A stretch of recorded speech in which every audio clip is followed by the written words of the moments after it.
Many people hold aspirations to build their desired homes. However, the major deterrent is that of cost.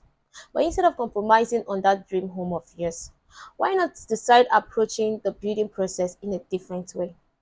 In this video, I'm going to show you 8 effective strategies to employ in order to save money while building that desired home of yours in Nigeria.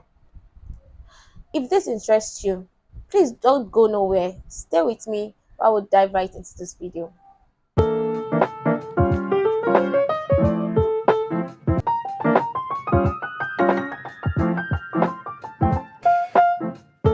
Hello everybody, welcome to my YouTube channel. It's good to have you guys here. Actually, my name is Mari Chema, and if you're new here, you're welcome. Thank you so much for tuning in, and for my returning subscribers, you are the real G's. You know the drill.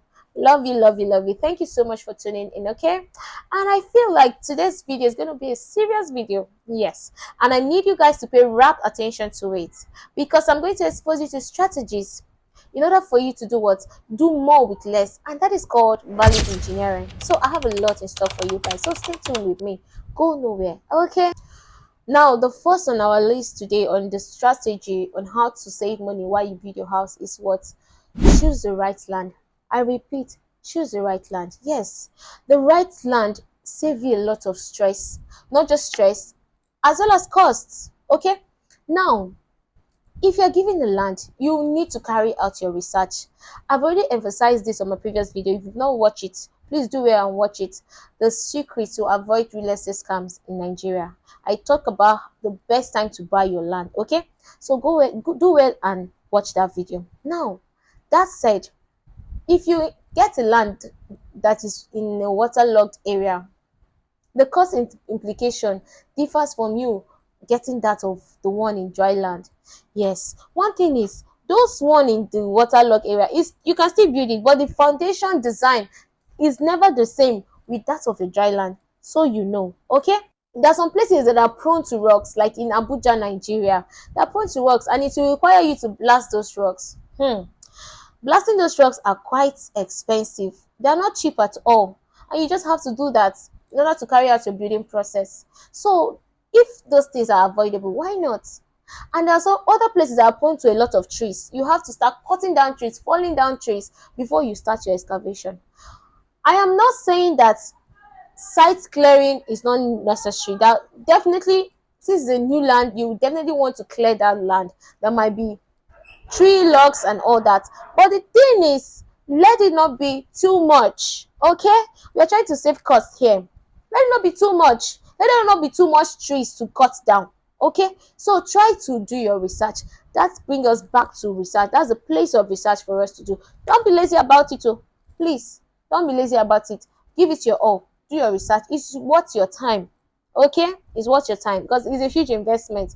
If you ask me, it's a huge investment and nobody wants to lose out. That said, let's go into the second strategy. The second strategy we're going to be looking in today's video on how to save money while building your desired home is to hire a professional. Yes, hire a professional. And it is seen that the most common mistakes most homeowners make is hiring an inexperienced person. Maybe because they offer cheap labor, or they are related by blood. Most times, most times those in diaspora, you hear them say things like, I want them to be my eye here in Nigeria. It's okay for them to be your eye here in Nigeria, but the error is replacing them with what? Professionals. You can't replace them. You can't replace the position of professionals with your relatives. Also, you hear some say that he has built his own house, so I feel that he can do same for me. No. One thing you should know is that you can save by hiring these professionals, like the architects, the engineers, and the rest of the allied professionals. Okay, then they are not just experienced with building quality homes, but safer ones at that. So don't get it wrong at all. Don't think that you are trying to cut costs by not paying these professionals. They are well grounded in this job. They do this job. They know what it is. They can even give you professional advice on how to even cut costs. And again, the thing is that they also build home based on what accurate computations and residential requirements as required in Nigerian building code. These professionals, will give you a well-built home on an agreed budget without too many overages, okay, and problem as well. Unlike some so-called relatives, yes, we've heard stories where some so-called relatives decide not to even build at all. You are there abroad sending heaping money to these persons and they're using it for their own selfish interest. Please don't do that. Don't fall victim of such. The third on our list on how to save money while building your desired home in today's video is plan. Now, you may say something like, but why am I supposed to be worried about that when the architect is there to do that for me? You're right. The architect is there to do that for you. But one thing is, the architect doesn't work alone. He needs your idea and as well as your approval. So when you're about to approve that architectural design, keep in mind that every detail of your home design influences the construction cost of your building project. Complex architectural design with intricate details and non-standard features can increase your construction cost significantly. So I would advise that you opt for simpler design that focuses on functionality and efficiency. This can help reduce labor costs, material costs, and maintenance costs. If you really agree to what I've been saying so far, why not drop a love hug on the comment section? The fourth on our list today on how to save money while building your desired property is what is called budget. Now, after you've gotten your plan from your architect and you are satisfied with it, but I will strongly advise you take time to mull over the design and look into every micro details. Okay? So when that is done and you're okay with that design, you will need to get the cost implication. And that brings us to what we are discussing, which is the budget. Now, to enable you get this budget, you will need the help of a professional quantity surveyor. He or she is going to tell you the cost implication, either in stages or for the entire project. It depends on your financial capacity.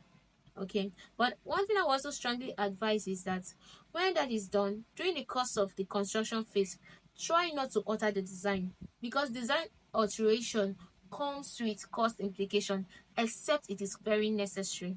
So the fifth strategy we are going to employ to save money while building our desired home is to do what? Obtain multiple bids. Bid is also known as quotation. Okay.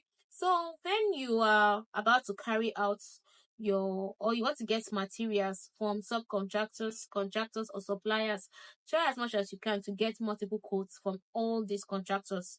Okay, this will give you a benchmark on how to go about negotiating the job. One thing you should also know is that you may end up getting quotes that are very low or very high or average. Don't be too quick to jump to quotes that are quite low because most times the outcome doesn't look good. You see that they end up cutting corners in order to meet up with that quote. Most times they give you those quotes just to attract you to what to give them the job, and they end up doing bad jobs. So it's not just about how juicy the coats look or how cheap it is. No, we are looking at quality. You're going to judge from the point of quality, experience, and delivery time. Okay. The sixth strategy we're going to discuss today on how to save money while building your property is to what? Purchase your material in bulk. Yes. Purchasing material in bulk has its own advantages. Most times you end up getting it at a very discounted prices, okay? And again, purchasing material in bulk make availability of material at the sites. You will not have shortage of materials on the sites. There'll be no time where there will be delay as a result of late material supply. And also, purchasing material in bulk help you to also cut economic fluctuations. So if you want to see more content like this, please like this video so that we know you're enjoying this content. Okay. The seventh strategy on how to save money while building the desired home is what we call material selection. Choose material that strike a balance between cost and quality. Consider using cost-effective yet durable and energy efficient material during your construction process. Now for material selection, let me give an example. Like now for the roof system, most people tend to adopt this hip roof system because of kind of climate here in Nigeria. That's the rainy season.